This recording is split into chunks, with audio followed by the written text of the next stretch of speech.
In life, there are good days, there are bad days. However, when you play EA Sports NHL, you might often find yourselves having just a few more bad days than you might otherwise. Unfortunately, I don't get to start this episode off with a bit of good news. As I was testing out a couple of trades, we left the last episode, of course, trying to decide how to work out a deal. Ottawa, Montreal, Vegas, Philadelphia, they were all in the mix. I was trying to work out some deals. One went through. I backed out of the mode, and it auto-saved. So that deal has gone through. There's nothing I can do about it. It's not a complete disaster, but it's still pretty shit. So unfortunately, our mission of adding at the deadline has worked, but we've also missed out on some value. So yeah, I'm going to show you what happened. I'm going to show you what happened. You know what? Screw it. This is the team as it currently stands post-trade, as we have acquired Wayne Simmonds from the Philadelphia Flyers. This is the team that we are moving forward with. Forsberg, Johansson, Arvidsson, Fiala, Turris, Tolvanen, Hartman, Yarncroke, Simmons, Sissons, Bonino, and Craig Smith. The defense, still the same. Our power play is now tremendous.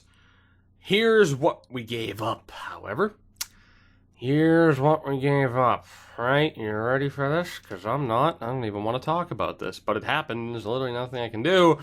We gave up Yuri Godolbin and Pekka Rinne for Wayne Simmonds. As opposed to it being Pekka Rinne and picks, it was going to be Pekka Rinne, Goldobin, and picks. And unfortunately, I accidentally hit the button. That went through. So I went to back out so it didn't save. And it saved anyway. So that's the deal. Goldobin had a good potential, but wasn't the best prospect by any stretch of the imagination. The issue, of course, is that I also wasn't able to add a backup goalie to the deal, so what I've had to do is go to the free agent list and send an offer to Andre Pavlik.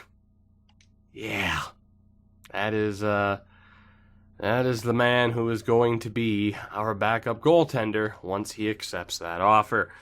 Again, not ideal. Why did it save? I have no idea. I did not hit save by any stretch of the imagination. I did not hit save, but the people had spoken. We wanted to get the most out of Pekka Rinne's deal. At the very least, we have Wayne Simmonds, and hey, if we win, we don't have to worry about it. We don't have to worry. As Andre, welcome to the team. Ah, boy. Boy. As we end up beating Calgary 5-3, which is nice. But yeah, not the way that I wanted to necessarily begin this episode. But as mentioned, literally nothing I could do about it. The file saved. It is what it is, and we must move on. So, I signed, as I mentioned, the best free agent goaltender, Grosnick. Sorry, buddy, you get to go down. Pavlik, welcome to the team as our backup goaltender. Not sure what goalie we would have gotten. There was a chance of Brian Elliott. There was a chance of numerous goaltenders. As it is, they have guys like Michael Neuwirth in the minors. So they have 3 backup caliber goalies due Philly. Chilling in the minors. So kind of shitty on their part. Now, there is a bit of a history with Andre Pavlik on my channel, especially around this time of year, where he once helped lead the New York Rangers to a Stanley Cup. Spoiler alert if you didn't watch last year's Manhattan Project series with the Rangers. We will see how he can do. Adam McQuaid. You know, I'm actually tempted. We could use a tad bit more defensive depth. He's on the last year of his deal. I'm actually going to claim Adam McQuaid. I'm going to do that. I am going to do that because I wasn't able to go through and find a really cheap option to replace Potato. So I'm okay with that. Again, Potato and Weber have been okay as the third pairing as well. It's not like we had an extreme need for an upgrade there. I mean, we do, but they've they've been all right. Okay, Ekholm's not out for long, at the very least, but hardly ideal. Matt Irwin will be the guy who steps into that role for the moment, with McQuaid down in the minors. And I don't even think McQuaid's in right now. It's probably going to be Matt Donovan, who ends up stepping out of the lineup. He's actually been one of our better defensemen. It's Parokta or Donovan. Parokta might still have a future, so Donovan will be out. McQuaid will be in. He will play on that third pairing with Dante Fabro for the moment. And at the very least, as mentioned, we have a little bit of depth. Now, for the most part, we've been okay. There's been a couple of high-scoring games, 5-4, 6-3, that game against the Kings that just happened. We are continuing our winning ways for the most part, though, so that is promising. Let's get Ekholm back in, and we will continue onward. 40 wins on the season. Fingers crossed, don't want to jinx it, but we should be on our way to the playoffs. I'm going to go ahead and sit this game on the 1st of April, 2019. And yes, I'm still upset about the fact that that trade went through. I do not understand why it went through in the first place. Again, well, I know why the trade went through, but why the autosave kicked in, I genuinely have no idea. So that kind of screwed me over. But what are you going to do? A few moments later. Seems like every other day there's a point in time in a video where I have to pause it because the dog's freaking out after seeing something outside. Regardless, April 1st, 4 games to go.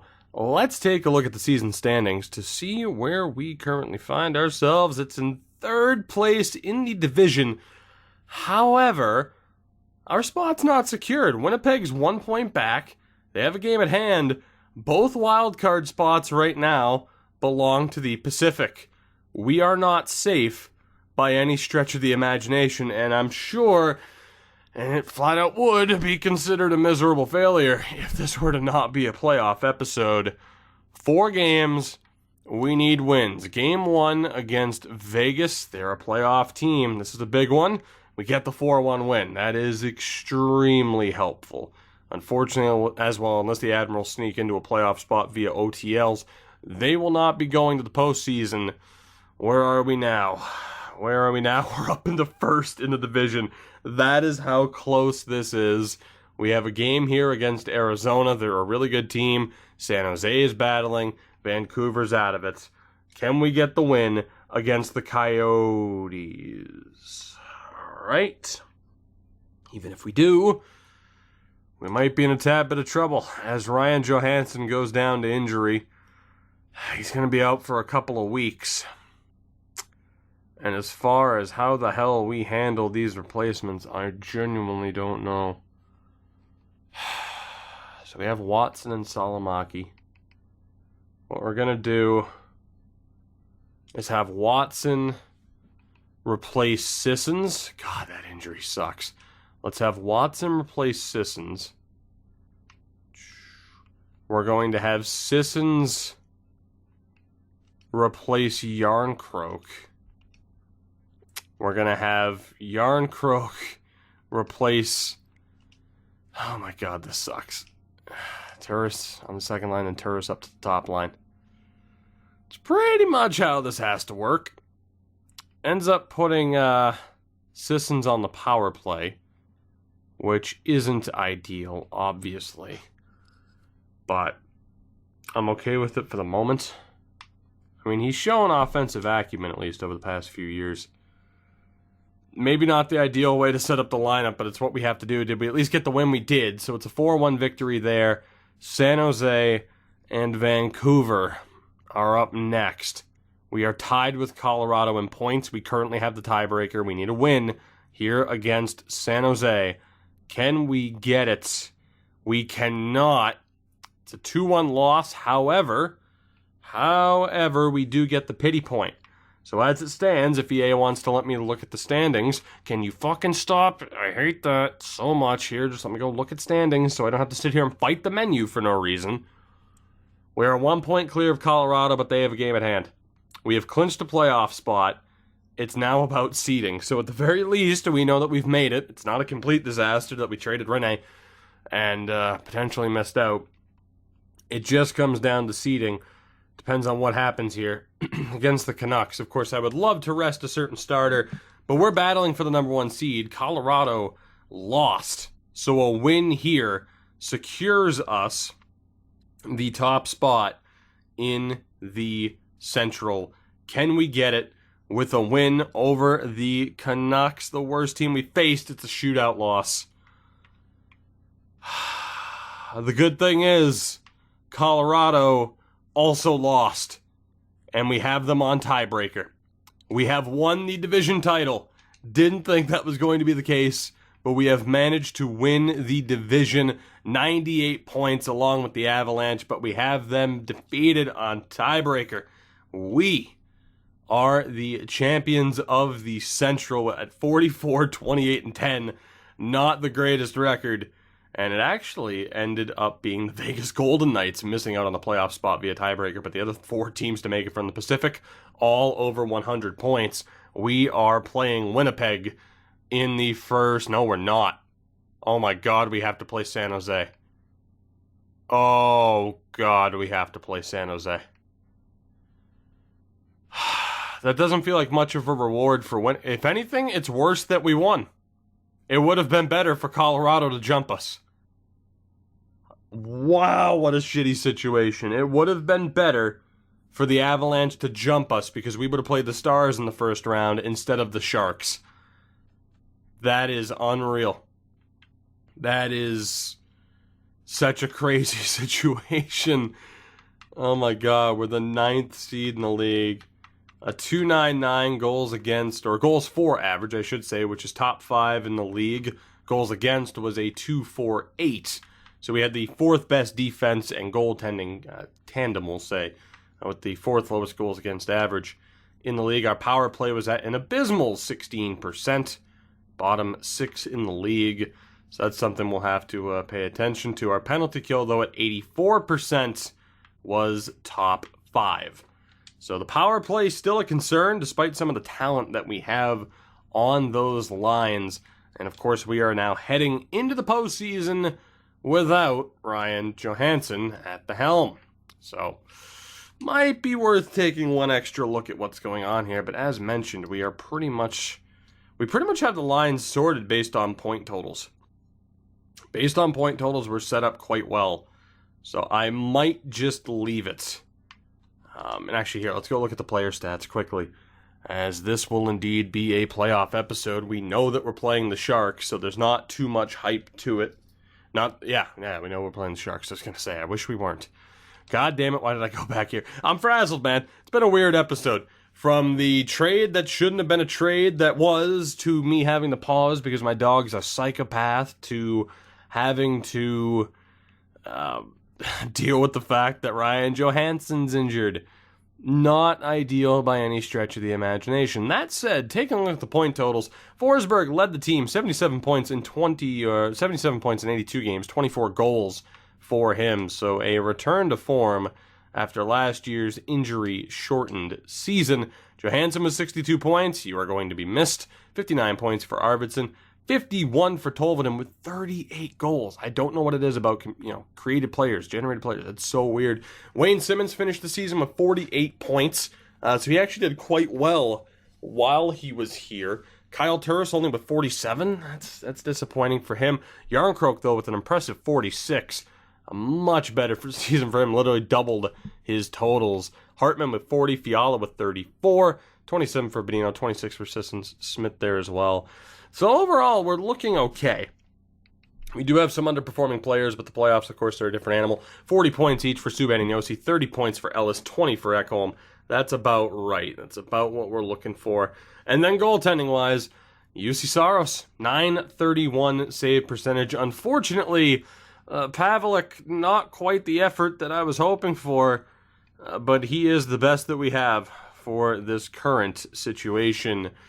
Let's be honest, the second we committed to trading Rene, we knew that if an injury struck, we were going to be in trouble, as you get a look at the league leaders in points and in goals. I'll let you take a look on your own time, because I want to get into this. I want to take a look at what we're up against in the form of the San Jose Sharks, and I want to see what's going to happen this season. Again, we lost to LA last year. We are facing an uphill battle. The only benefit is home ice advantage, for what it's worth, I suppose. Let's see what the Sharks roster looks like. Top line of Evander Kane, Joe Pavelski, and Kevin Labanc. Thornton with Couture and Timo Meier. We have Lucas Radil with Tomas Hertl, and Jonas Donskoi. Fourth line of Maxim Latunov, Chris Tierney, and Antti Suomela. So pretty well-rounded. Pretty well-rounded, of course. Thornton's decline definitely affecting them defensively, though. Still solid. Vlasic, Burns, Dylan DeMello, which is funny because, Dylan DeMello. But you get it, Brandon Dylan DeMello. Ha. And Christian Wolanin with Kyle Wood. The goaltender, Martin Jones. No surprise there. Healthy scratch of Tim Heed. He is the only one. They have no injuries at the moment. As far as dissecting that lineup, I honestly don't have much to say. We've beaten better. We've lost to worse. Who knows how exactly this is going to go? I think their regular season standings speak for themselves. Speaks for itself. I think the big question mark here, how will we get on without Ryan Johansson? And can UC Saros be the guy we need him to be? We've bet it all on UC Saros by getting rid of Pekka Rinne.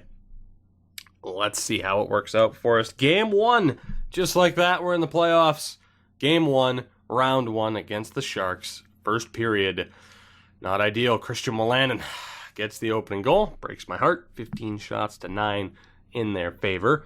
Second period, it gets better though. Philip Forsberg, Calle Jarnkrok, and PK Subban. Good to see PK getting on the board early after last year's playoff struggles. 24 shots to 18 in their favor. 3-1 on the board off the back of that 3-goal period against Forsberg, Jarnkrok, and Subban. We're looking good right now. Whether or not we can add to this or at the very least maintain the lead, that is a whole other question entirely. We have the power play that we can't do anything with. Getting the power play going in this series is going to be huge after our struggles. Power play for the Sharks, that's killed off. 4 minutes to go, and that should do it. Hopefully, power play late for the Sharks. They, again, cannot take advantage of it. They outshot us 36-25, but we walk away with a 3-1 victory, again off the back of that 3-goal second period. UC Saros getting it done. A 2-point night for Yossi. The goal for Philip Forsberg. And we defend home ice successfully. It's a 1-0 series lead. I was really hoping. I sat there and thought, like, oh my god, when's Johansson back? Because we're in double digits now. It was the 16th that he was projected to be 100% healthy. So with that, we won the game. Don't really think we had any key issues that we needed to address. We'll jump right into game 2. See if we can get the job done here yet again. First period, and again, it's the same start. Suomela, the opening goal, the lone goal of the first period. They did outshoot us as well. Second period, not quite the same situation. Radil and Couture made it 3-0, but we battled back late. Kevin Fiala with 1:28 to go, and then Ekholm with 55 seconds to go from a terrible angle. And we're back in this game after 2 late goals let up by Jones. 22 shots to 16 in their favor as we begin this third period. And Ryan Hartman has tied it. 3 unanswered goals for the Ospreys. Radil, though, this guy's a monster. 4-3. Power play chance for the Sharks goes to waste. 8 minutes to go.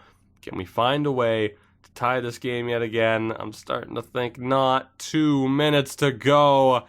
And it's going to be Lucas Radil. Lucas Radil ends our hopes there. The 2-goal effort. That is unfortunate. Sharks fans in real life will hope that with him on his way over from Europe that he'll be able to perform that way in real life. We end up losing a game at home. A 1-1 split isn't awful given the injury situation that we're dealing with. It is unfortunate, though, to have come back from 3-0 down to tie it, only to let it slip away from there. But that said, again, it's kind of weird. I don't know. I feel like the pacing for this episode might be off a little bit, but there's nothing I'm really interested in doing to the lineup, knowing that Johansson's going to be back. This team is still good enough as is to compete. Just whether or not we get the job done, as we are ready for Game 3 here in San Jose. Let's do this. First period, and for the first time in the series, we have the opening goal of the game. It's Philip Forsberg the lone goal of the first period. We were even in shots. Second period, Joe Thornton was able to tie it. Calle Yarncroke, though, able to get it back. 24 shots to 18, 2-1 on the board in favor of your Ospreys. Third period, it's gonna be a tad bit nerve-wracking. Power play chance, please. No, still can't get the power play going. 13 minutes to go, still up by 1, and no longer. Suomela ties this one up. We have another power play opportunity that again goes to waste. So frustrating. 3 minutes down. Next goal will win, I hope, and indeed we will. Philip Forsberg, out of nowhere with 58 seconds to go, his second goal of the game. He begins it and he ends it. The 2-goal effort, Josi with 2 assists, and the Ospreys have that commanding 2-1 lead. I wish it was 3.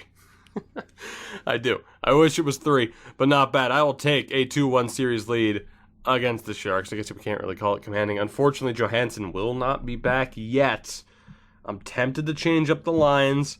We're going to be stubborn. We're going to be a tad bit lazy and stick with it for now. We are fresh off a win in Game 3. We do have that chance here, though, to take that commanding 3-1 series lead with us back to Milwaukee and a chance to end this series in 5 games. But we need to perform here. It's Game 4 in San Jose. Let's do this. First period. Well, you can't always get what you want. Wow. Thornton, 59 seconds in. Radil and Hurdle, 3-0. 11 shots to 9. Let's just get this one over with, shall we? Yikes. Second period. Evander Kane makes it 4. Pavlikson, I'm just going to sim the third period. We get one back with 52 seconds to go. Forsberg ends the shutout, but the Sharks rebound in a strong way off the back of a dominant first period. And this series is tied up at 2 games apiece. It is essentially a best of 4, or best of 3, as we're 4 games in. And thankfully, Ryan Johansson is back. Now, I am going to go best lines. Watson will be out for, and it's kind of crazy who ends up sitting. Yarncroke is in. Salomaki is going to be out for Tolvanen.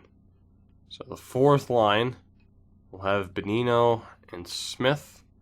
We'll have Hartman, Yarncroke, and Simmons.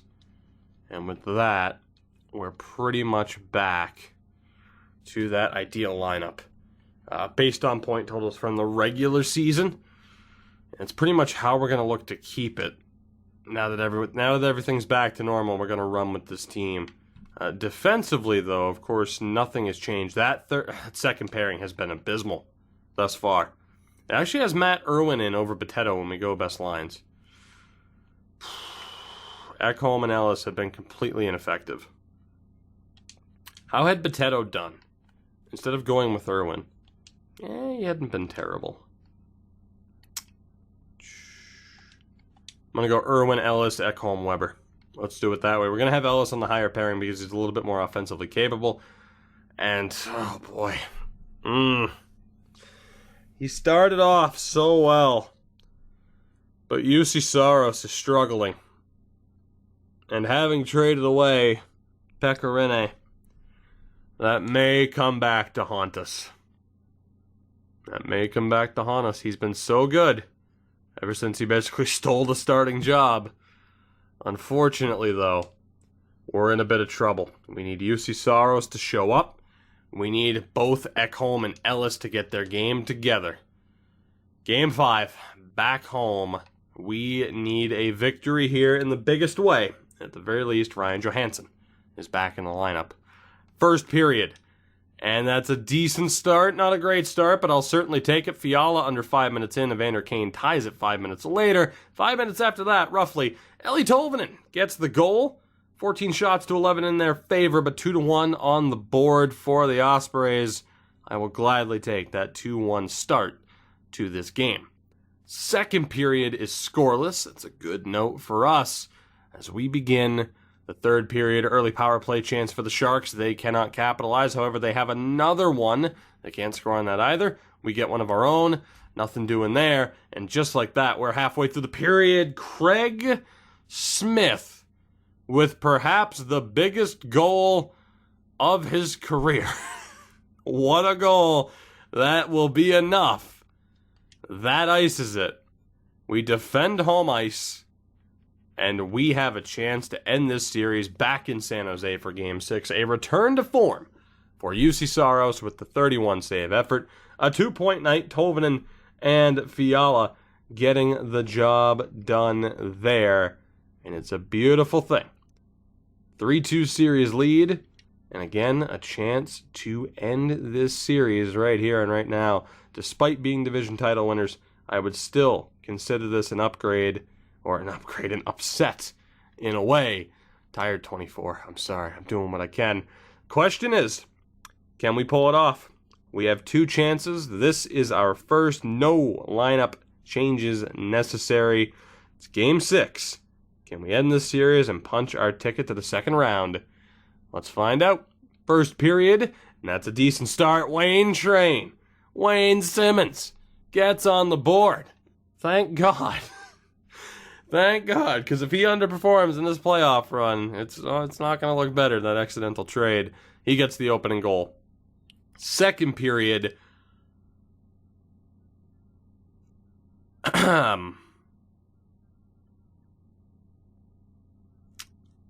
Yeah, I think we're good. I think call it a hunch. Maybe I'm just a tad bit overconfident. Maybe if I'm being cocky, if I'm being arrogant, feel free to let me know. But I feel comfortable in saying that this series is probably over. Again, call me arrogant if you want. Probably justified. Oh my God. Again, Simmons gets the opening goal in the first period. And in the second period, the offense arrives. Forsberg, Simmons, Johansson, Forsberg again, and Kevin Fiala. 6. 1, 2, 3, 4, 5, 6. Uno, dos, tres. I'm not doing the whole thing. Tuki doesn't know Spanish. I do. Cuatro, cinco, seis. 6 goddamn goals. 6-0 heading into the third period. Joe Thornton ruins the shutout. Jumbo, I'm sorry to do this to you. We are halfway through the third. The Milwaukee Ospreys rise to the occasion, and we get past this brutal challenge in the first round. We have eliminated the San Jose Sharks in 6 games. Johansson comes back. Saros gets over his early struggles. Wayne Simmons, our deadline acquisition, delivers in a big-time game. And again, we are going on to the second round. Craziness. There were definitely some concerns after Game 4 that we were in a tad bit of trouble, especially with that Saros save percentage. But we rebounded well, and we are moving on. Philip Forsberg deserves an award at this point. 9 points, 6 goals in 6 games. That is unreal. Johansson with the 1 goal in the 2 games that he ended up playing. I'll take that, all things considered. Arvidsson, 5 points in 6 games. Good stuff. 6 points in 6 games for Tolvanen. The goal scoring stopped a little bit, but still, point-a-game player. 3 points for Turris. Maybe a tad bit disappointing. 6. Not 6. 5. 5. I thought it was a 3 for a second. I looked at it quickly, and it's just like 6 point. No, it wasn't 6. 5 points for Kevin Fiala. 3 goals. Man, I'm sorry. I'm sorry. I have been off my game. Not even in a comedic, like, oh, I'm off my game today. No, I am off my game. I think it was mainly the trade. The Simmons trade that could go down in infamy. But regardless, we're moving on. Ryan Hartman, 2 points. 4 points for Yarncroke. and the 2 goals for Wayne Simmons. So that third line, I don't know. Simmons and Hartman weren't doing great plus-minus wise. Sissons, Bonino, Smith. I mean, I'm a little bit worried about the plus-minus on Simmons. There are definitely some underperforming players. It's just a matter of who do we move and where. And, of course, Watson and Salomaki are good to go if needed. Defensively, I mean, Yossi and Subban killed it. Way to go, PK. Pretty sure he has a higher point total this year than he did last year. Oh, yeah, he does. Double up the points in 15 games compared to 6. Way to go, PK.